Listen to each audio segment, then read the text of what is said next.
한 주간 한 주간 누군가한테 따뜻한 사람이었나요? 네.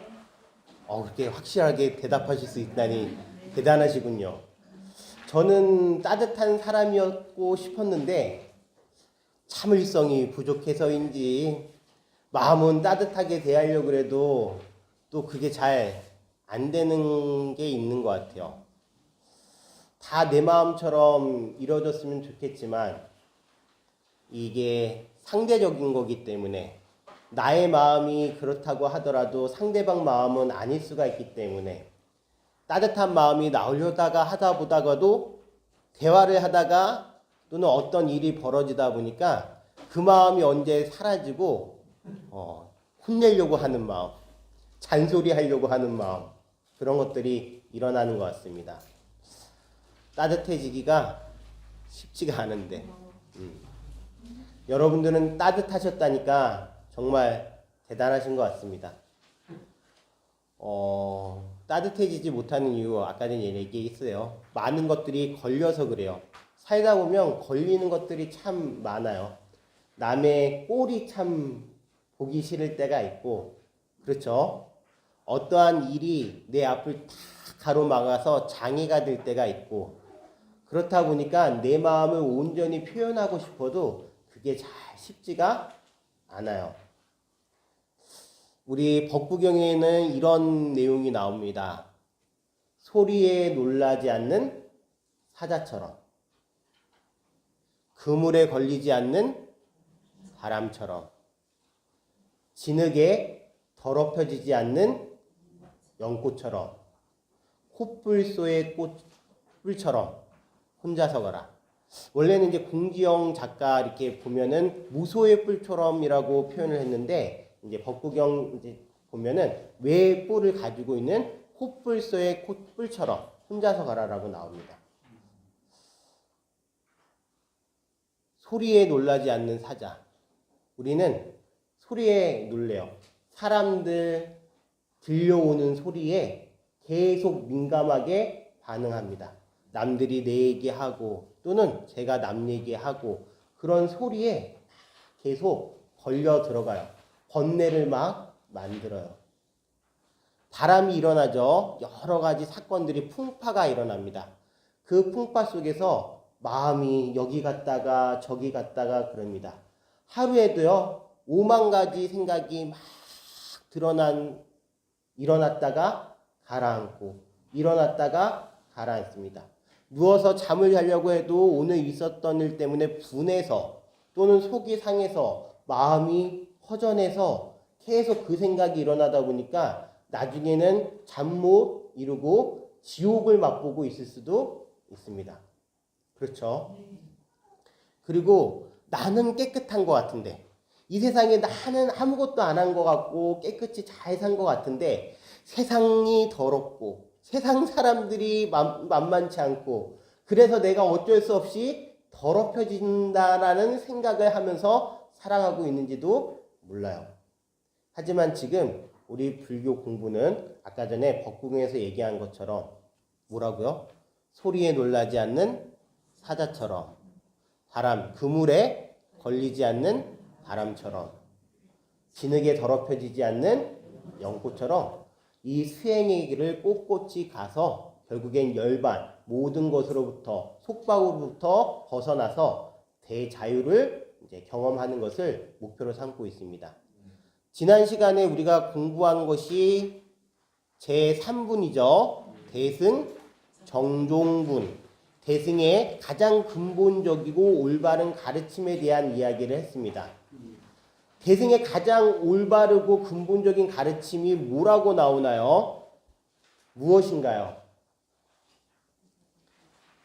지난 시간에 질문에 대해서 한 가지 대답을 해요. 2분에서 2가지 질문을 하죠. 다시 복습하는 겁니다. 수보리 장로께서 부처님께 질문을 하는데 첫 번째, 어떻게 살아야 하며 근데 그 어떻게 살아야 하는 것이 발보리심 또는 대승의 마음을 많은 이들과 함께 이 세상을 살아가면서 중생을 제도하고 그 다음에 보살도를 실천하려고 하는 그런 대승의 마음을 낸 선남자 선녀인들이 어떻게 살아야 하며 또는 어떻게 머물러야 하며 두 번째 질문이 무엇이냐면 어떻게 그 마음을 다스려야 되느냐라고 질문한 거에 대해서 3분에서 어떻게 마음을 다스리는지에 대해서 공부를 했어요. 마음 다스리는 법이 나와요.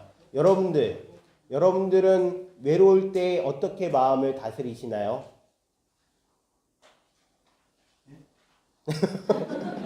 외로울 때 어떻게 마음을 다스리시나요? 가장 행복할 때요. 가장 가족끼리 있을 때 행복할 때.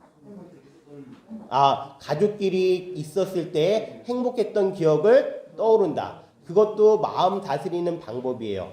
여러분들 화가 났을 때 어떻게 마음을 다스리나요? 신나는 음악을 듣는다라는 거. 마음 다스리는 거예요. 저는 예전에 출가 전에 뭔가 마음이 허하고 외롭고 고독하고 그랬어요. 약간 우울이 있었어요. 그럴 때 어떤 노래를 들었냐면 더 슬픈 노래를 들었어요. 더 슬픈 노래를 들이다 보니까 어떻게 돼요? 더 슬퍼져요. 그거는 마음 다스리는 방법이 아니에요. 자기 감정에 점점 끌려 들어가서 감정에 함몰돼서 나중엔 그 감정 때문에 자기를 상하는 방법이에요. 술을 드시거나 계속 뭔가 어려운 일이 있으면 술을 드시거나 또는 뭐 나쁜 도박을 하거나 이런 모든 것들은 자기 감정에 휘말려서 자기를 온전히 버리는 일이고, 자, 많은 사람들과 함께 가려고 하는 그런 보살님들은 어떻게 마음을 다스리신다? 그 방법이 모든 중생을 구제하겠다. 함께 완전한 열반, 즉 모든 속박으로부터 벗어나는 삶을 항상 꿈꾸고 실천하는 마음으로 당신의 마음을 뭐 하는 거예요? 다스리는 거예요. 자, 반야심경 알죠? 반야심경 할 때 그 심자는 마음 심자가 아니에요. 마음이 표현을 얘기하는 게 아니에요. 마하, 반야, 바람일다, 심경은 마하, 큰, 아주 큰 반야, 바람일. 반야, 바람일이라는 것은 우리 금강 반야, 바람일에서 계속 공부하는 거예요. 그런 완전한 지혜를 성취하기 위한 핵심이 되는 경전을 얘기하는 것이 무엇이다? 마하, 반야, 바람일다, 핵심을 얘기하는 거예요. 근데 그렇게 반야의 핵심이 무엇이냐고 물어봤을 때 반야심경에서는 이렇게 얘기해요. 사리자여, 모든 보살은요, 오온이라는 것은 무엇이냐면 색수상 행식이에요. 우리 몸과 정신, 몸과 마음을 이루고 있는 모든 것들이 다 무엇을 바라보느냐? 오온이 공한 것을 바라본대요. 즉, 내 마음과 몸이 항상 변하지 않고 고정되어 있는 것이 아니라 시간의 흐름에 따라서 다 뭐 한다라는 거예요?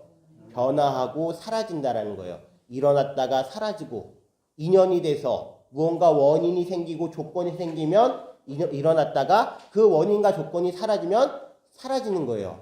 여러분들 초등학교 때 기억이 나시나요? 잘 기억이 나요? 국민학교 때? 토막 기억나요? 중학교 때 잘 기억나시나요? 또 낮고. 자, 그런데 그 당시에 여러분들이 힘들게 했던 기억이 있나요? 친구랑 막 싸웠던 경험 또는 옆에 친구가 괴롭혔던 경험. 저는 반에 한 여학생이 있었는데 테니스 선수였어요. 테니스 선수. 근데 이 여학생이 저만 보면 때리는 거예요. 근데 뭐 일종의 약간 학폭인데 지금에 생각해서는 그런 학폭이 아니라 이제 장난친다고 테니스 선수니까 저보다 오히려 그 초등학교 여학생이 힘이 셌어요. 그 당시에는 그것이 너무 울분에 쌓이고 힘들고 학교를 어떻게 가나라고 생각을 했었는데 지금에 와서 생각해보면 그 기억이 그냥 그런 친구가 있었다라는 생각이 나요. 그것이 사라졌기 때문에 저에게 큰 문제는 되지 않아요. 모든 것들이 몸과 마음이 그렇게 일어났다가 사라지는 것을 여실히 다 들여다보는 그 마음으로 인해서 모든 일체의 괴로움에서 벗어나실 수 있대요. 자, 그렇다면 지금 이 금강반야 바라밀경에서 얘기하는 보살님들이 마음 다스리는 법은 무엇이다? 모든 중생을 뭐하겠다? 함께 열반의 세계로 가겠다라는 마음이 가장 중요한 대승의 가르침이에요. 그리고 나서 부속적으로 어떤 것들이 나오느냐? 그렇게 열심히 노력했음에도 불구하고 그렇게 많은 중생을 열반으로 이끌었음에도 불구하고 한 중생도 열반에 들지 않았다. 그 열반에 들게끔 했다라고 생각하는 순간 그 보살에게는 무엇이 있다? 아상이라는, 인상이라는, 중생상이라는, 수자상이라는 상이 남는다. 그것은 보살이다 아니다? 보살이 아니다라고 이야기를 하고 있어요. 그런데 정말 중요한 거는 제가 얘기한 후자가 아니에요. 아상, 인상, 중생상, 수자상이 남고 그래서 보살이 아니다. 그것이 중요한 게 아니라 정말 대승불교에서 중요한 건 실천적으로 내가 모든 중생과 함께 열반에 들겠다라고 하는 마음이 더 중요한 마음이에요. 한번 볼까요? 사홍서원이에요. 어디서 나오죠? 그 천수경을 보면은 나와요. 그 다음에 또 우리가 보통 그 이제 불교 행사에서 가장 먼저 시작할 때는 삼기를 시작을 하고 그 다음에 이제 불교 행사가 끝날 때는 다 무엇하죠? 사홍서원으로 끝으로 오늘 법회를 뭐 끝내도록 하겠습니다. 뭐 이렇게 얘기합니다. 사홍서원 읽어볼까요? 중생무변 서원도 번뇌무진 서원단 법문무량 서원아 불도무상 서원성이라고 나오고 있어요. 중생이 한없대요. 이 세상에는 많은 일체의 중생이 있어요. 그 많은 중생들을 뭐하겠다라는 거예요? 도라는 것은 바로 건너게 해주겠다. 무엇으로? 이 사바세계, 고통의 세계에서 고통이 없는 저 열반의 세계로 뭐하겠다? 건너게 해주겠다라는 것이 바로 중생무변 서원도예요. 자, 그 다음에 번뇌무진 서원단이 뭐예요? 그렇죠. 중생을 구제하려고 하다 보니까 번민이 많아요? 안 많아요? 엄청 많아요. 이 세상에 60억의 인구가 있으면 60억마다의 다 저마다의 고민이 있고 고통이 있어요. 그것을 다 구제하려고 하는 보살님에게 고민과 고뇌가 많을까요? 안 많을까요? 당연히 많겠죠. 그 번뇌를 모두 끊고서 뭐 하겠다라는 거예요? 법문, 부처님 공부를 한없이 끝까지 다 몰아붙여서 해가지고 결국에는 무엇이죠? 부처님이 되려고 끝까지 몰아붙이겠다라는 이 서원이 보살님들이 마음 다스릴 때 가지는 서원이에요. 우리 불교에서는 삼신불이라 그래요. 무슨 불? 삼신불. 부처님에는 세 가지 종류가 있대요. 첫 번째, 법신불이 있어요. 법신불은 무엇이냐면 청정법신 비로자나 불이에요. 즉 부처님의 가르침, 진리의 그대로 부처님이 상징화된 것이 무엇이다? 법신이에요. 법신. 그 다음에 또 화신이라는 존재가 있어요. 화신이라는 무슨 누구냐면 지금으로부터 2600여 년 전에 이 세상에 사바세계에 오셔가지고 깨달음을 성취하셔서 우리에게 불법의 진리를 알려주신 서가모니 부처님을 화신이라 그래요. 그런 다음에 딱 한 분이 있어요. 어떤? 보신불이라 그래요. 보신불이라는 분은 어떤 분이냐면 여러분들 아미타 부처님 아시죠? 약사열의 부처님 아시죠? 지장구살님 아시죠? 보현보살님 아시죠? 자, 이렇게 모든 불보살님들이 계신데 그분들은 원력을 세워서 부처님이 되세요. 원력을 세워서 보살님이 되세요. 어떤 서원을 세우시느냐? 아미타 부처님은 무려 48가지 서원을 세우시는데 당신이 있는 그곳에 모든 사람들이 고통을 여의게 해서 극락세계로 인도하겠다라는 전체적인 내용인 48가지 서원을 세움으로써 인가응보, 즉 열심히 수행하고 노력해서 그거에 대한 보답으로 되신 분들이 바로 보신불이에요. 지장보살님은 일체 중생, 지옥 중생을 모두 다 구제하지 않고서는 당신은 성불하지 않겠다라고 마음을 먹으셨기 때문에 지장보살님이 되셨어요. 그분도 바로 인가응보, 즉 보답으로서, 즉 서원에 대한 보답으로서 무엇이 되신 분이다? 보살님이 되신 분이에요.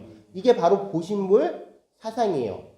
모든 보살님들은 사원서원을 세움으로써 대승의 마음을 크게 가지고 있고 이것으로 마음을 다스린다라는 게 지난 시간의 이야기였어요. 기억하셨나요? 자, 그러면 이번 시간으로 넘어가겠습니다. 오늘은 제4분 묘행무주분을 한번 읽어보겠습니다.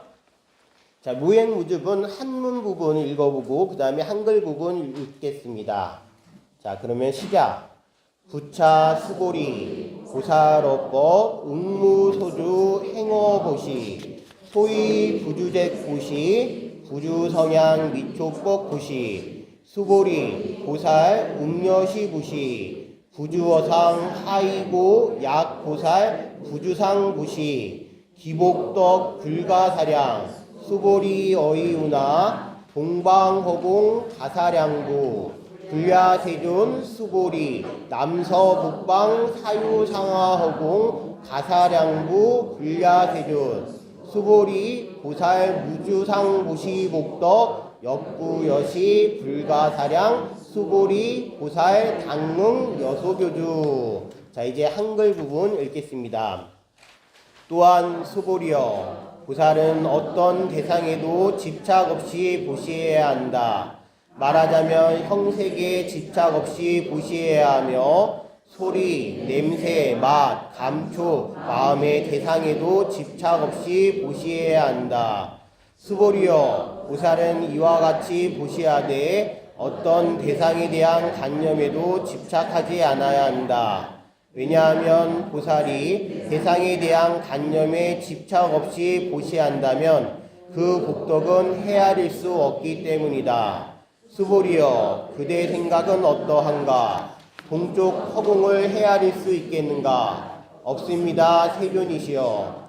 수보리여 남서북방 사이사이 아래 위 허공을 헤아릴 수 있겠는가? 없습니다. 세존이시여. 수보리여 보살이 대상에 대한 관념에 집착하지 않고 보시하는 복덕도 이와 같이 헤아릴 수 없다. 수보리여 보살은 반드시 가르친 대로 살아야 한다. 제목이 제4분 묘행무주분입니다. 그런데 우리 대한불교 조계종에서 출간한 이 표증 우리말 금강반야 바라밀경의 한글 부분에서 집착 없는 보시라고 해석을 했어요. 이건 매우 잘못된 번역입니다. 이것은 분명히 고쳐야 되는 번역이에요. 지금 이 4분에서 중요한 것은 보시가 아닙니다. 보시라는 것을 여기에 초점을 맞추는 순간 금강경은 제가 봤을 땐 격화되는 거예요. 여기서 정말 중요한 것은 무엇이냐면 보살님들 부차 수보리예요. 지금 또한 수보리여라고 얘기한 것은 무엇에 대한 이야기죠? 지금 3분에서 보살님들이 마음 다스리는 법에 대해서 이야기했어요. 그쵸? 그러면 4분에서 또한 수보리여라고 얘기하면은 무엇에 대한 이야기인가요? 마음 다스리는 법을 설명하기 위해서 4분이 나온 거예요. 그쵸? 그러면 묘행무주분이라는 것은 무엇이냐면 모든 행동에 있어서 그것이 신묘하고 대승의 행동이라면 무주, 집착, 마음의 걸림이 없어야 된다라는 것을 얘기하고 있어요. 우리는 안, 이, 비, 설, 신, 의로 대상들을 마주하고 있어요. 눈으로는 무엇을 보죠? 형상을 봐요. 야, 저 색깔이 하얗구나. 아, 색깔이 거무튀튀하구나. 뭐 이렇게 바라봐요. 그렇죠? 그 다음에 이제 소리로 와, 스님 목소리가 참 좋네. 뭐 이렇게 하기도 하고, 아, 오늘은 목소리가 영 걸걸한 게 안 좋네 라고 판단을 해요. 그렇죠? 그 다음에 또 냄새로 우리가 맡아요. 아, 저거는 어머니가 해주신 그 밥 냄새가 나구나. 뭐 이렇게 하면서 또 이렇게 냄새도 맡아요. 이건 맛있는 냄새, 맛없는 냄새, 뭐 구린 냄새, 좋은 냄새 이렇게요. 그 다음에 입으로도 맛을 봐요. 좋은 맛, 나쁜 맛, 쓴맛, 단맛. 그 다음에 몸으로도 접촉을 하는데 아 부드럽다, 거칠다, 차갑다, 뜨겁다, 뭐 따뜻하다, 뭐 이렇게 다 몸으로 접촉을 해요. 그 다음에 이제 의라는 것이 있어요. 우리의 의식이에요. 그 의식은 모든 것들을 다 법이라 그러는데 여기서 이 법이라는 것은 총체적으로 얘기했을 때 부처님이 말씀하신 진리, 법을 얘기하는 게 아니라 모든 대상이 생각에 들어왔을 때 그것들이 다 무엇이다? 법이 되는 거예요. 의식의 대상이 되는 거예요. 이해하셨나요? 자, 그렇다면 여기서 보살 응무소주라고 얘기했어요. 보살어법 응무소주 찾으셨나요? 부차 수보리 보살어법 응무소주라고 얘기하면 그 법이라는 것은 무엇이냐면 어떤 모든 대상인데 내 마음속에 들어온 모든 대상들을 얘기해요. 거기에 응무소주, 걸림이 없어야 되는데요. 그런데요, 우리는 걸림이 아까 전에도 얘기했지만 많아요. 좋은 사람을 보면요, 저 사람이 조금 미운 짓을 하더라도 그게 미워 보이지가 않아요. 내 마음이 참 좋을 때는요, 아무리 무슨 일을 하더라도 별 상관이 없어요. 근데 내 마음에 무언가 짜증이 일어나고 뭔가 믿게 보이는 순간 예전에 하는 행동하고 똑같은데도 불구하고 미워 보여요. 아닌 것처럼 보여요. 그러면은 무언가를 주려고 했던 마음도 사라져요. 주려고 하다가 에이 줘서 뭐해 하면서 다시 집어넣어요. 그것이 일반적인 모든 사람들의 대체적인 마음이에요. 그 걸리게 하는 대상들이 무엇이다? 색이라는 것은 형상을 얘기하는데 외모도 돼요. 이쁘다, 뭐 이쁘지 않다, 뭐 곱다, 곱지 않다. 다 돼요. 그런 형상에 빠져가지고 하는 이 베품은 올바른 베품이 아니에요. 거기엔 무엇이 있어요? 분별이 있고 차별이 있어요. 자, 그렇다면 여기서 보시만 얘기한 게 아니에요. 이면적으로는 여기 지금 남눈과 베품인 보시에 대해서 얘기하고 있지만 이 이제 내면에는 보시뿐만이 아니라 보살님들이 실천해야 되는 6가지 수행 방법, 실천 덕목이 있어요. 그것이 무엇이죠? 보시. 그래요. 육바라미. 지계, 인욕, 정진, 선정, 반야. 다시 하겠습니다. 보시, 지계, 인욕, 정진, 선정, 반야, 바라밀인데요. 우리가 어떤 대상에 계속 집착해가지고 걸림이 있어서 또는 바라는 마음으로 기대하는 마음으로 보시를 하게 된다. 나눔과 베품을 실천하게 된다. 그거는 어느 순간에 멈출까요? 멈추지 않을까요? 멈추게 돼 있어요.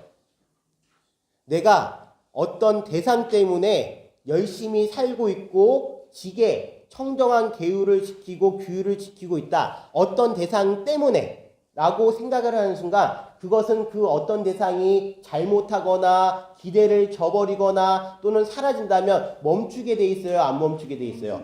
멈추게 돼 있어요. 인욕이라는 것이 어떤 것을 바라는 마음으로 꾹 참고 있고 또는 어떤 대상이 무서워서 그냥 꾹꾹 참고 있고 피하고 있고 하는 것들은 멈추게 돼 있어요? 안 멈추게 돼 있어요? 당연히 멈추게 돼 있어요.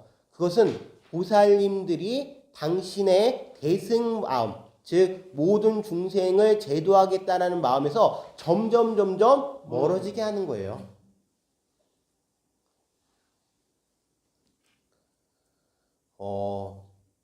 지혜 있는 사람들이 보시하는 마음에 대해서 우바세경에서는 이렇게 얘기합니다.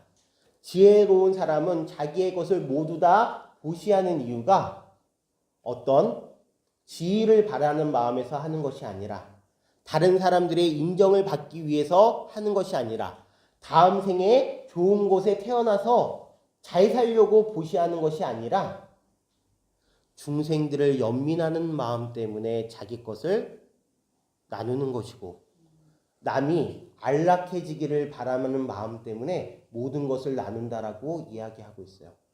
자, 무엇이 때문에? 연민 때문에. 그리고 남이 안락해지기를 바라는 마음 때문에. 여러분들 자식 키울 때요. 만약에 아기였으면 아이가 막 아파하는 걸 보면요. 어디가 아픈지 얘기라도 하면은 참 알 수가 있을 텐데 아이가 열이 나고 뭐 하더라도 알 수가 없기 때문에 막 애달고 병원으로 들쳐업고 가고 할 때 거기에 무언가 바라는 마음이 있어요? 바라는 마음이 없어요. 여러분들 참으로 안타깝게 반려견 키우시는 분들 마음이요. 참 보기만 해도 좋대요. 그쵸? 그런데요, 그게 아이들 키웠을 때 그 마음이 나오기 때문에 그래요. 왜냐? 이 반려견과 반려묘는 자기 의사 표현을 잘 안 하니까요.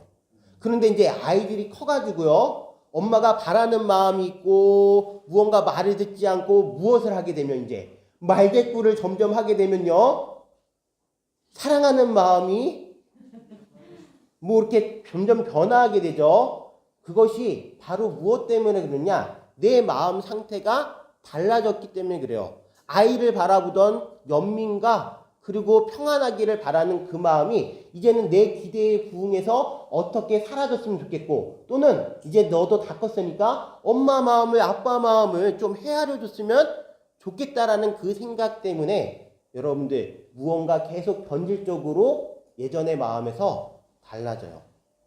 그런가요? 안 그런가요? 이거는 이제 한 스님의 예예요. 제 예가 아니라 한 스님의 예예요. 한 스님의 이야기를 들려드릴게요. 그 스님께서 무언가 일이 있어서 한국을 좀 떠나서 미국에 가서 생활을 하셔야 될 때의 이야기예요. 그 스님께서 이제 법당에서 기도도 열심히 하고 있는 이제 외국 사찰이라는 것이 여법하게 탁 지은 건물이 아니라 이제 나가게 되면요, 그냥 보통 건물에다가 2층에 이제 법당 해가지고 하는 그런 공간이 많아요. 포교당처럼. 자, 그런 포교당에서 기도를 하고 계셨는데 그 사찰에 아주 유명한 보살님이 계셨대요. 그 보살님은요, 절에 오셔가지고 매일같이 500배를 하시고 금강경을 열독을 하시고 하면서 매일같이 빠지지 않고 기도를 하셨대요. 그래서 이제 그 별명이 금강경 보살 또는 절보살, 절을 열심히 한다고 해서 절보살이라고 불리셨대요. 그런데 어느 날 이 보살님께서 그 스님께 이제 무엇을 한 거죠? 이제 상담을 한 거예요. 스님, 제가 금강경 공부도 참 열심히 하고 절도 열심히 하는데 제 답답한 마음이 풀리지가 않습니다. 보살님, 도대체 어떤 것 때문에 그러시나요? 당신은 6.25 사변 때 이제 밑으로 내려오셔가지고 장사, 국밥집에 하셨대요. 이제 먹고 살 게 없어가지고 아이들 키우면서 남편은 없고. 그런데 그렇게 키울 때 절에 가서 이제 이렇게 보면은 절 생활이 너무나 부럽다라는 거예요. 공양주로 살고 싶어도 아이들이 있어서 공양주로 살 수가 없어가지고 항상 기도하는 마음으로 열심히 기도도 하고 국밥 장사도 열심히 해서 아이들을 다 좋은 대학을 보낸 거예요. 둘 다 서울대를 보낸 거예요. 남자아이 둘 다. 하나는 공과 계열을, 하나는 뭐 회계 계열을 이렇게 보냈나 봐요. 근데 이 아이들 2명이 다 미국으로 유학을 가서 거기에 정착을 해가지고 이제 한 명은 이제 제2교포랑 결혼을 하고 한 명은 외국인하고 결혼을 했대요. 이제 한국에 있는 어머니가 걱정이 돼서 전화를 했다네요. 어머니 이제 그만 고생하시고 아들들이 이렇게 잘 돼 있으니까 이제 미국에 들어오셔서 한국보다 미국이 좋아요 하면서 들어오라고 해가지고 이제 들어오셨대요. 그런데 매일같이 활동을 하고 국밥을 팔면서 살던 그분이 미국에 와보니까 말이 통해요? 말이 안 통하잖아요. 어디 마음대로 갈 수 있어요? 모르니까 마음대로 갈 수 없어요. 그래서 아들들이 여기 데려다주면 거기 가서 있고 저기 데려다주면 저기 가서 있고 하는데 재미가 하나도 없다라는 거예요. 그렇죠. 너무나 외롭죠. 말도 안 통해. 어디도 마음대로 못 가. 게다가 그 집에 첫째 아들네 가면은 이제 외국어로 또 얘기해, 또 둘째 아들 내 가도 외국어로 얘기해, 뭐 그러니까 말도 거기서도 안 통하니까 점점 자기를 욕하는 것 같고 너무 답답하다는 거예요. 그래서 금강경 기도하고 절할 때는 그 마음, 그나마 이제 마음이 내려지기 때문에 그렇게 열심히 절에 오신다라는 거예요. 그 스님이 얘기하세요. 보살님, 금강경 공부를 왜 하셔요? 절을 왜 하셔요?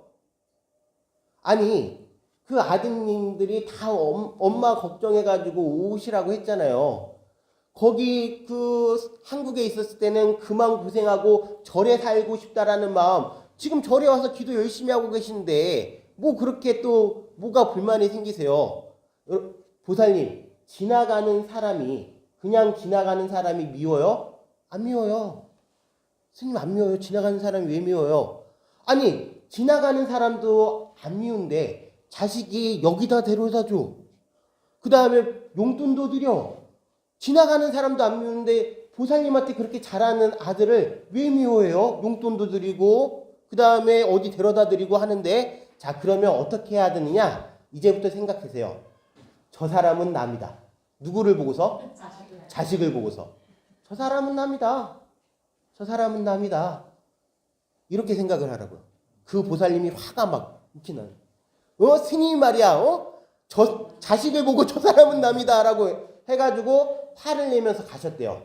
그리고 나서 일주일이 지나도 안 오시고, 2주일이 지나도 안 오시고, 3주일이 지나도 안 오시대요. 근데 중요한 건요, 안 오시는데도 불구하고 모든 사람들이 그 보살님 왜 하나 하면서 걱정하면서 전하는 사람들이 없대요. 만약에 그 보살님이 절에 오셔가지고 아무 말 없이 청소를 열심히 하셨다면, 청소하는 사람이 없으니까 빨리 전화해서 보살님 무슨 일 있어요? 청소해야 되는데, 만약에 그분이 공양을 해가지고 나눠드렸다면 막 전화를 해서 공양 생각나는데 왜 안 오세요? 라고 했을 텐데, 그냥 오셔서 절만 하시고 금강경만 독송하시고 가셨기 때문에 아무도 궁금해하지 않았다는 거예요. 그리고 나서 한 달이 지나가지고 오셨대요. 딱 그 스님이 마주하면서 보살님 왜 안 오셨어요? 하니까 그 보살님이 법당에만 부처님이 계신가요? 보살님이 뭔가 도를 통하셨나 보군요. 한번 드러나 봅시다 라고 했더니 이제 보살님이 말씀하시대요. 처음에는 스님 말 듣고서 화가 그렇게 났었대요. 그런데 잠깐 생각을 바꿔가지고 한번 그렇게 봤대요. 저 사람이 남이다. 그랬더니만 정말로 남이 저한테 이거 먹고 싶냐, 저거 먹고 싶냐 라고 물어보대요. 그리고 어디 가고 싶냐, 저기 가고 싶냐 물어보대요. 게다가 용돈까지 주대요. 그래가지고 자기도 마음이 보니까 너무 좋아가지고 청소도 하게 되고 아이들 뭐 좋아하는지 음식도 하게 되고 하면서 아이들이 무언가 필요한 것을 해주려고 했대요. 그랬더니만 예전에는 첫째 아들 집에 가면은 첫째 아들이 둘째 아들 집에 갔으면 좋겠다라고 생각하고, 둘째 아들이 거기 가면 첫째 아들 내 갔으면 좋겠다라는 그 마음이 이제는 서로 어머니 오세요, 어머니 오세요 그런데요. 그걸 보고서 자기가 깨달은 바가 매우 많다라는 거예요. 바라는 마음으로 무언가를 계속했다라는 거예요. 바라지 않는 마음으로 전환하는 순간 세상이 달라지대요. 이거는 아주 단순한 이야기이지만 그 스님이 이제 법륜 스님이세요. 법륜 스님이 한 이야기를 너무나 좋아가지고 제가 지금 이야기하는 거예요. 그 우리가 바라는 마음으로 무언가를 하게 되면 영원히 할 수가 없어요. 자, 오늘 제가 잠깐 웃긴 거 가져왔어요. 한심이 보살되기. 읽어보셨나요? 참 읽어보면요 마음이 참 찔려요. 자, 제가 읽어보겠습니다. 그럼 여러분들 그냥 눈으로 봐주세요. 대웅전에 1,000원 놓고 1억 벌게 빌었으며, 관음전에 1,000원 놓고 만사형통 기원하고, 지장전에 1,000원 놓고 선망보무 천도 빌고, 그나마도 부족할까 산신각에 들러빌고, 남들에게 뒤질세라 단체마다 이름 얹고, 이만하면 불자 자격 손색 없다 판단하여 번듯하게 차려입고 스님 방문 자주 하고 유명 사찰 유명 스님 모두 한다 자랑하고 온갖 재물 앞세워서 사찰 스님 친구 삼고 집안 식구 우한 들면 액땜한다 부적 찾고 자식 혼사 치를 때면 사주팔자 점쳐보고 신년새에 맞을 때면 철학관을 전전하고 바깥 양반 바람피면 점쟁이 집 드나들고 좋다더라 한마디에 무당 찾아 천리말리 여기저기 시주한 돈 낱낱이도 기억하고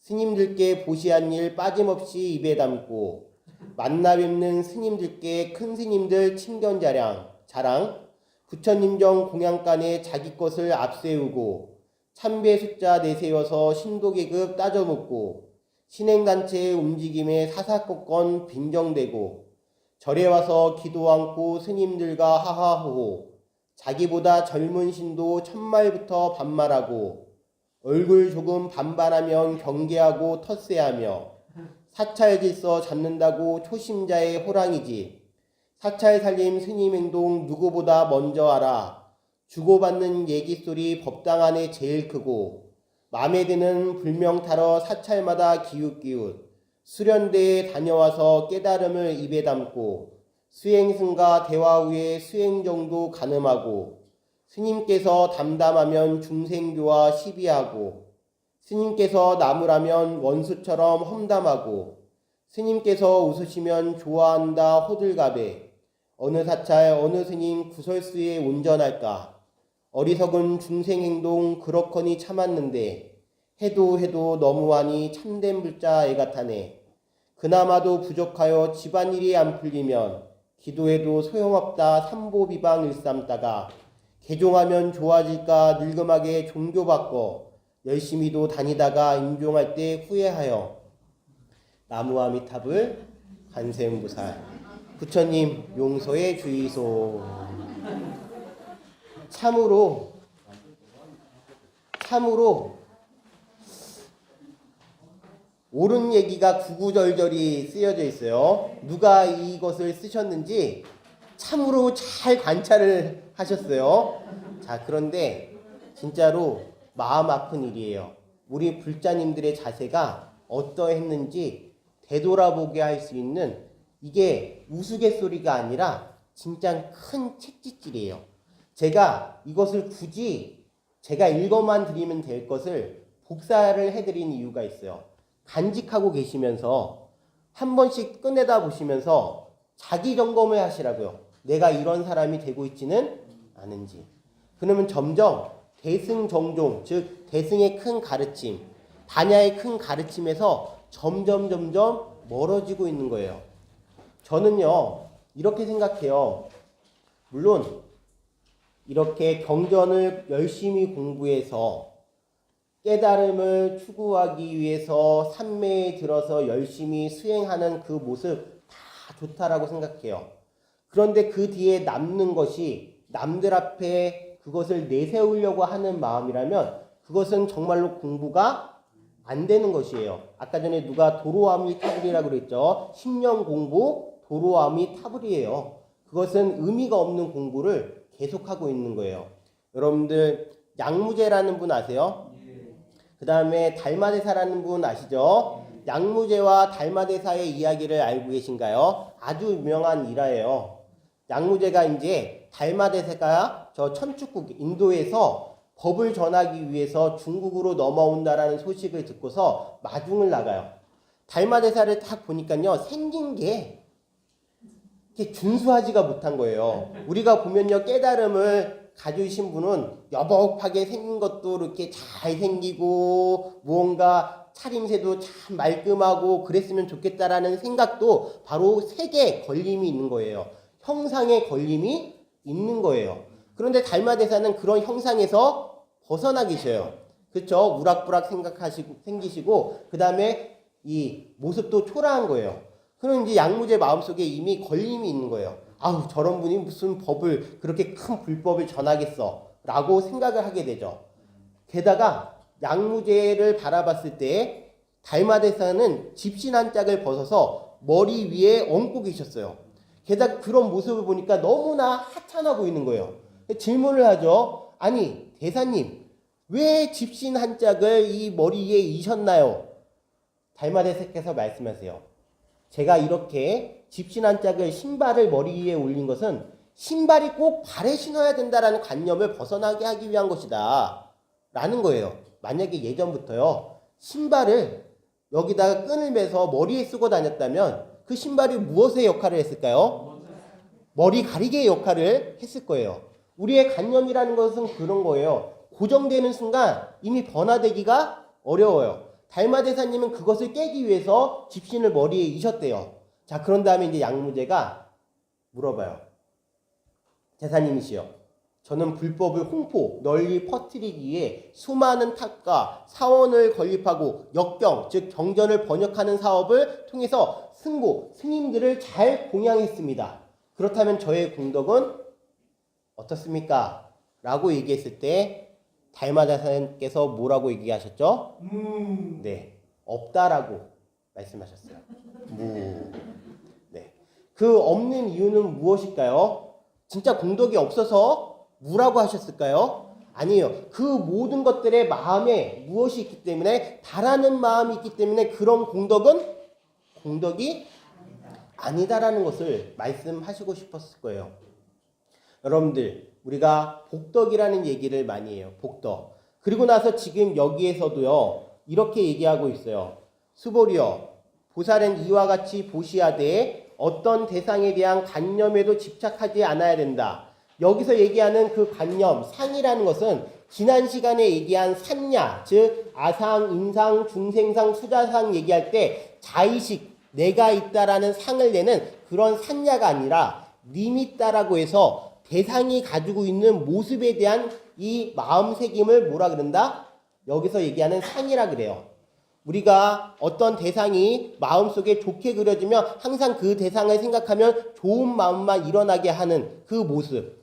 어떤 대상이 어느 날 봤는데 눈에 눈곱이 끼고 코에 코딱지가 묻어있는 모습을 보고서 그 사람만 생각하면 코에 코딱지가 묻어있고 눈에 눈곱이 껴있는 그 모습을 생각한다면 그것은 무엇이에요? 자기를 걸리게 하는 바로 니미따, 대상에 대한 집착이에요.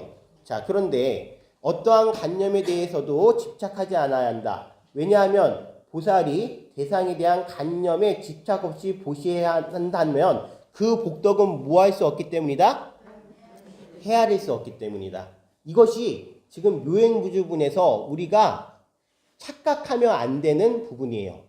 지금 후자로 나와 있는 거, 그 복덕이 헤아릴 수 없다라는 것은요, 또 그 순간 우리가 무엇에 대해서 생각하게 돼 있어요. 야, 복덕이 그렇게 큰가 보구나, 한량이 없는 거구나 라고 생각하면서 또 복덕의 초점을 맞추게 돼 있어요. 거기에 맞추면 안 돼요. 보살이 어떻게 마음을 다스리느냐? 어떤 대상에도 무주상, 즉 머무르는 바 없이 그 마음을 내야 되는 거에 계속 초점을 맞춰야 되는 거예요.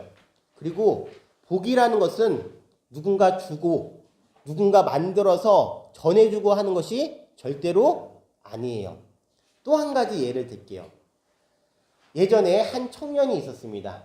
그 청년이 이제 소문을 듣는 거예요. 부처님께서는요, 복을 주시는 분이라고 소문을 들어요. 그래서 부처님을 만나 뵙기 위해서 저 머나먼 천축국, 즉 천축국, 인도로 여행을 떠나요. 부처님을 뵈서 무엇을 얻기 위해서? 복을 얻기 위해서요. 그런데 가다가 보니까 이제 밤이 된 거예요. 어둑어둑한데 저기에 이제 집이 하나 있어요. 좀 괜찮은 집이 있어요. 잘 사는 집. 거기에 이제 문을 두드리고서 이제 자기 사정을 얘기해요. 아, 제가 이렇게 길을 좀 헤매다가 밤이 돼가지고 하룻밤 유숙 머물면서 자야 되는데 좀 부탁 좀 들어주세요 라고 하니까 한 여성이 이제 부탁을 들어주고 재워줘요.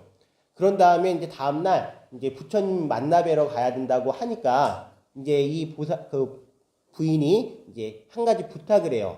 제가 얼마 전에 청산가부라는 것은 나이 어린데 가부가 된, 남편을 잃은 여인을 얘기하죠. 청산가부가 되었는데 살 길이 막막합니다. 어떻게 하면 잘 살 수 있는지 부처님께 여쭤봐 주세요 라고 그 부탁을 받아 지니고 또 길을 떠나요. 길을 가는데 한 3명의 동자들이 구슬을 가지고 그것을 땅에 심어요. 그리고 막 물을 주고 있어요. 너무 궁금해가지고 가서 물어봅니다. 도대체 뭐 하시는 거예요? 라고 하니까 여기에 물을 줘가지고 줄기를 만들게 해가지고 우리는 하늘로 올라가야 되는데 아무리 물을 주고 햇빛을 쬐줘도 이게 줄기가 이렇게 만들어지지 않는다라는 거예요. 부처님 만나 뵈러 간다 그러니까 우리도 이것 좀 부탁 좀 하자. 어떻게 하면 줄기를 이제 만들어서 하늘로 올라갈 수 있는지 꼭 부처님께 여쭤봐 달라. 그런 다음에 또 길을 갔는데 맨 마지막 천축국인이 다 나왔는데 큰 강이 있어요. 어떻게 건너갈지 몰라서 애가 닳고 그러고 있는데 이무기 한 마리가 딱 나타나가지고 얘기를 해요. 내가 이 강을 건너게 해줄 테니까 부처님을 만나 뵈면 내가 수행을 해가지고 용이 되려고 그렇게 노력을 했는데 아직까지 용이 못 됐다. 어떻게 하면 용이 될 수 있는지 한번 여쭤봐 달라. 해가지고 결국엔 강을 건너서 부처님을 만나 뵈요. 아주 우여곡절 끝에 부처님을 만나 뵙고서 이제 질문을 하죠. 부처님, 질문하는 게 아니라 복을 주세요. 복을 주세요. 복을 주세요. 라고 하는데 부처님이 말씀하세요. 나는 복을 주는 사람이 아니다. 복은 절대로 누군가에게 줄 수 있는 것이 아니다. 실망을 한 이 청년이 그냥 돌아가려다가 부탁받은 게 있어가지고 이제 물어봅니다. 제가 오다가 이무기를 만났는데 어떻게 하면 용이 될까요? 그 이무기가 여의주를 2개나 물고 있어서 그렇다. 여의주 하나를 버리면 승천할 수 있다고 전해라. 3명의 동자가 줄기를 막 피우려고 구슬에다 물을 주고 있는데 그 왜 안 돼요? 그랬더니 각자 하려고 그래서 그런다. 2개를 합쳐가지고 거기다가 물을 주면 줄기를 만들어서 하늘로 올라갈 수 있을 것이다. 그리고 마지막 여인이 청산가부가 됐다는데 어떻게 하면 좋을까요? 그 집에 처음으로 유숙한 청산가부가 되고 처음으로 유숙한 사람과 결혼을 하면 잘 살 거라고 전해라. 라고 해서 이제 이 청년이 돌아오면서 누굴 만나요? 이무기를 만나서 이제 여의주 하나 뱉어가지고 그 여의주를 누구 줘요? 청년을 주고 그 다음에 또 새 동자가 구슬 2개를 합친 거를 남았을 때 또 누굴 줘요? 청년을 주고 맨 마지막으로 부인을 만났을 때 청산가부 돼서 유숙한 사람, 처음으로 유숙한 사람 누구냐고 물어보니까 자기래요. 그래서 결혼해서 잘 살았대요. 이것은 복덕이라는 것은 결국엔 누가 줄 수 있는 것이 아니라 자기 스스로 쌓는 건데 청년이 복덕을 만들기 위해서 남들에게 부탁을 받았어요? 복덕을 만들기 위해서 부처님께 여쭤봤어요? 아니에요. 자기가 그냥 부탁받은 것을 들어주려고 하다 보니까 무엇이 형성이 됐다? 복덕이 형성이 됐다. 이렇게 얘기하는 거예요. 자, 오늘 나눠드린 거 중에 무엇이 있냐면 10가지 공덕이 있어요. 보시의 10가지 공덕 찾으셨나요? 제가 읽어보겠습니다. 같이 읽을게요. 보시의 10가지 공덕. 첫째는 아끼는 인색한 마음을 항복받는다. 보살행을 닦는 사람이 보시를 행하면 인색하여 아끼는 마음을 자연히 항복받게 된다. 그러므로 다시 인색한 마음이 싹트지 않는다. 둘째는 베푸는 마음이 계속하여 끊어지지 않는다. 보살이 보시를 행함에 비록 재물이 다하여 없을지라도 기쁘게 재물을 베풀어 주고자 하는 마음이 끊어지지 않는다. 셋째는 재산에 대한 소유욕이 없다. 보살은 베푸는 마음이 한량 없어 모든 중생과 나를 다르게 보지 않으므로 가진 바 재산을 평등하게 수용하기 때문에 내 것이라는 소유욕이 없다. 넷째는 부호의 집에 태어나게 된다. 보살은 일체의 재물을 항상 베풀고 싶은 마음만 있을 뿐 인색하여 아끼는 마음이 없으므로 내 생에는 반드시 부호의 집에 태어나 재물과 보배가 부족하여 수용함에 궁함이 없게 된다. 다섯째는 나는 곳마다 베풀고자 하는 마음이 여전하다. 보살이 금생에 보시를 행하였으므로 사후에도 나는 곳마다 다른 사람에게 베풀고자 하는 마음만 있을 뿐 인색한 마음은 전혀 없다. 여섯째는 모든 사람들이 사랑하고 즐거워한다. 보살은 이미 항상 베풀고자 하는 마음만 품기 때문에 아끼고 미워하는 마음이 없다. 따라서 모든 사람들이 사랑하고 즐거워할 뿐 미워하거나 원망함이 없다. 일곱째는 대중과 함께할지라도 두려워하지 않는다. 보살은 이미 모든 사람들이 사랑하고 즐거워하므로 대중과 함께할지라도 스스로 두려워하거나 겁내는 마음이 없다. 여덟째는 훌륭한 이름이 널리 퍼진다. 보살은 이미 구하는 바 없이 보시만 행함으로 많은 사람들이 칭찬하게 되며 그 이름이 널리 퍼진다. 아홉째는 손발이 유연해진다. 보살이 보시를 시작하여 사람들의 어려움을 건져주므로 손과 발이 유연해지는 듯 32호상과 80종호의 원만한 상호를 구족하게 된다. 열째는 선지식을 여의지 않는다. 보살이 스스로 처음 발심하여 보시를 행한 이후 항상 모든 불보살과 선지식을 만나 친히 법문을 듣는다. 그러므로 재불보살과 선지식을 여의는 일이 없다. 보시의 공덕이요. 거기에 보면은 부호의 집에 태어나게 된다. 훌륭한 이름이 널리 퍼진다. 저는 이 표현보다 정말 중요한 표현이 베푸는 마음이 계속해서 끊어지지 않는다. 그리고 나는 곳마다 베풀고자 하는 마음이 계속 일어난다는 거예요. 우리가 태어났는데 인색한 마음이 없이 베풀고자 하는 마음이 계속 일어난다는 것은요. 그 마음의 깊이가 깊고 평안하다라는 반증이에요. 그리고 또 마지막에 선지식을 항상 공부를 여의지 않는 것, 불법을 계속 만날 수 있는 것, 이것이 진짜 보시의 가장 큰 공덕이라고 생각을 해요. 그 공덕은 정말로 헤아릴 수가 없어요. 여러분들 동서남북이라는 게 우리가 나를 중심으로 동서남북이 있는 거예요.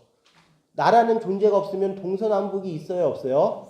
없어요. 나를 중심으로 동서남북이 있고 방향이 있고 그래요.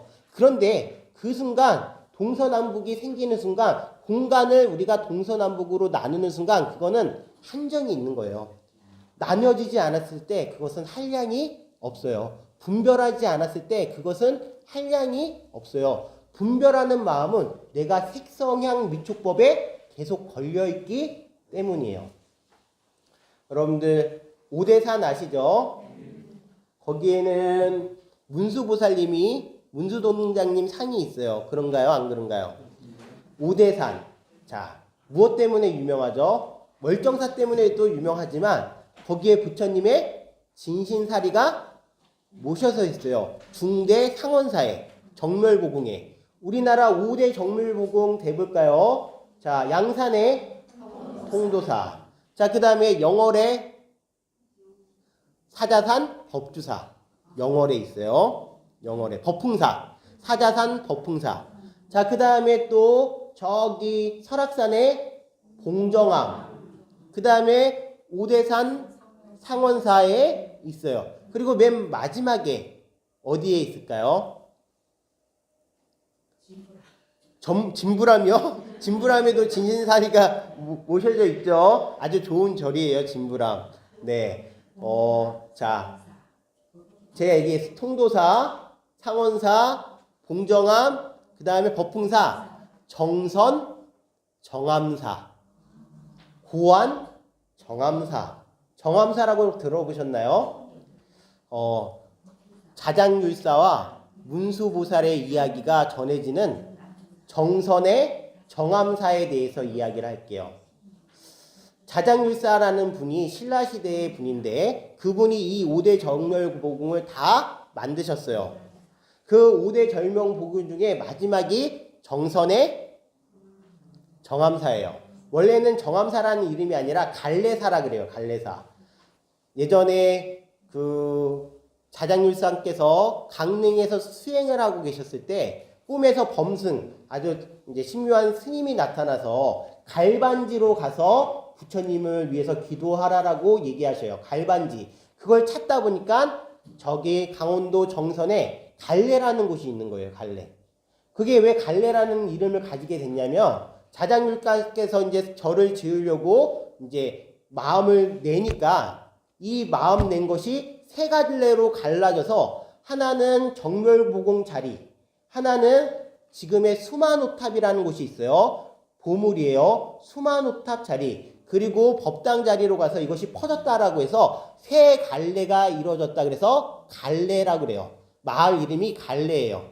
그 마을에 있는 초등학교 이름이 갈래 초등학교예요. 갈래국민학교. 그리고 그 갈래사는 나중에 정암사라는 이름으로 바뀌어요. 열심히 이제 거기서 기도를 하고 있을 때 한 늙은 거사님이 남루한 도포를 입고 그 다음에 망태기라고 해가지고 칡넝풀로 망태기를 만들어서 거기다 죽은 개를 들쳐엎고서 찾아와요. 그 찾아와서 시자가 누구냐면 자장율사를 모시는 스님들한테 자장을 만나러 왔으니 전하시오라고 하니까 시자들이 다 어떻게 생각하느냐? 미친 사람이 와가지고 지금 저러는구나라고 생각을 하는 거예요. 그래서 다시 한번 그 늙은 거사가 얘기해요. 그러지 말고 자장한테 가서 꼭 자장율사를 만나러 왔다고 얘기를 전하라고 하니까 시자가 가서 자장율사한테 전해요. 그랬더니 자장율사도 뭐라고 생각하느냐? 이상한 미친 사람이 왔나 보다라고 생각을 해요. 그 말을 가서 전하니까 자장이 안 만나겠다고 한 걸 전하니까 이 늙은 거사가 갑자기 자장이 자기 아상에 빠져서 문수를 보지 못하는구나 라고 하면서 이 죽은 개를 꺼내는 순간 죽은 개가 호랑이로 바뀌고 늙은 거사님이 문수보살로 바뀌어서 하늘로 승천을 하셨대요. 그것을 안 자장이요 마음의 반성을 일으키고 그 자리에서 입정에 들어서 열반에 들어요. 자장율사가 돌아가신 장소가 어디다? 정성군 고안의 정암사. 한 번 더. 네. 정성군 고안의 정암사. 태백산 기슬 아래 동이 트면 정암사 수마노탑 굽어보는 곳. 우리 고안초. 바로 제가 나온 초등학교 이름이에요. 네. 저는 소풍 때마다 수마노탑을 갔었어요. 네. 저희 태어난 고향이기 때문에. 네. 거기에 이제 문수보살과 얘기가 나와요. 우리가 무언가 색성향 미초법에 걸려서 집착이 있다 보면 정말 중요한 도를 잃어버릴 수 있다라는 반증이 이거예요. 부처님께서 사와띠에서 수행하고 계셨을 때예요. 오늘 마지막 일화로 들려드리고 끝내도록 하겠습니다. 똥통을 지닌 똥통 아시죠? 옛날에는 그 이제 퍼가지고 똥지게를 졌죠. 네, 그거를 이제 균형을 맞춰서 지다가도 몸이 기우뚱하면 똥물이 튀겨요. 똥통을 지는 그거 이제 버리는 일을 하던 니디라는 이제 불가촉 천민이 있었어요. 우리 인도는 계급 사회죠. 모두가 다 기피하는 대상이었어요. 게다가 똥통을 지니까 냄새까지 나고 그래가지고 사람들이 다 접촉을 피하려고 하고 마주하지 않으려고 하는데 어느 날 이 니디가 그 열심히 똥통을 지니고 가다가 나르다가 부처님이 계신지를 모르고 거기서 부처님을 바라보고 깜짝 놀라서 발을 헛디뎌가지고 부처님 거기서 엎어져서 똥물을 탁 튀겨요. 난리가 난 거죠. 누가 난리가 났어요? 부처님이 난리가 났어요? 아니요. 니디가 난리가 난 거예요. 거룩하고 신성하시며 위대하신 부처님께 똥물을 튀겼다는 생각 때문에 막 두 발 두 손을 막 그냥 비비면서 잘못했다고 용서를 비니까 부처님께서 만류를 하세요. 니디야, 괜찮다. 일어나거라. 너 다치지 않았니? 우리 저기 강물로 가서 씻자라고 하면서 손을 잡으세요. 니디가 손을 뿌리치면서 부처님 저처럼 천박하고 지저분하고 더러운 사람의 손을 왜 잡으려고 하십니까? 라고 얘기하니까 니디야 너는 전혀 더럽지도 천박하지도 않고 낫지도 않다 하면서 강물로 이끌려서 그 니디에 묻은 똥물을 닦아주세요. 그랬더니 니디가 이제 드디어 웃음을 하면서 부처님께 좋은 표정을 지으니까 니디야 너 출가를 하는 게 어떨까? 부처님 저처럼 천한 신분이 어떻게 출가를 하겠습니까? 니디야 그런 말 하지 마라. 부처님 법에는 천하고 높고 하는 것이 없다. 부처님의 법은 바다와 같아서 모든 더러움도 이 바다 안에 들어오면 다 깨끗하게 변한다. 이 신분에 낮고 천한 것은 신분의 차이 때문에 그렇게 생기는 것이 아니라 사람의 성품과 인격 때문에 나뉘어질 수 있는 것이다. 네가 좋은 마음을 가지고 수행을 해서 깨달음을 얻으면 너는 청정하고 그 다음에 이 부처님의 지혜 속에서 깨달음의 경지에 이를 것이다 라고 얘기해요. 드디어 니디가 출가를 해요. 그랬더니 사람들이 난리가 난 거예요. 야, 제가 출가를 했네. 저렇게 지저분하고 천하고 똥지게를 지던 니디가 출가를 했는데 스님들 와가지고 공양을 하게 되면 내가 저기에 절을 하고 공양을 올려야 돼? 라는 마음을 막 일으키니까 부처님께서 말씀하세요. 그러한 마음을 내는 순간 그것이 바로 천한 마음이고 천박한 마음이다. 불법 속에서 천하고 천박하고 낮은 건 없다. 너희들도 열심히 수행하고 출가하고 청정한 마음을 일으킨다면 부처님이 될 수 있다라고 말씀하셔요. 모든 색성향 미초법에 걸리지 않는 보살의 마음을 말씀하신 거예요. 시 한 편 읽어드릴게요. 소금 인형이라는 시입니다. 유시아 시인의. 바다의 깊이를 재기 위해 바다로 내려간 소금 인형처럼 당신의 깊이를 재기 위해 당신의 피 속으로 뛰어든 나는 소금 인형처럼 흔적도 없이 녹아버렸네. 불법은 대예요. 부처님의 법은 큰 바다와 같아요. 우리는 지금 마치 소금 인형처럼 다른 게 할 게 아니에요. 멀리 떨어져서 볼 곳이 아니라 부처님 바다의 소금 인형처럼 그 깊이를 재기 위해서 들어가는 순간 소금 인형이 녹아서 바다가 되는 것처럼 부처님 법에 녹아서 부처님 법이 되어가는 거예요. 그렇게 하지 못하고 소금 인형처럼 녹지 못하고 계속 만류하고 있는 것은 내 마음속에 있는 어리석음이, 내 마음속에 있는 분노가, 내 마음속에 있는 욕심이, 바라는 마음이, 걸리는 마음이 내가 그것을, 즉 불법의 바닷속에 녹지 못하게 하고 있다는 것을 다시 한번 자각하면서 오늘 수업을 마치도록 하겠습니다. 감사합니다.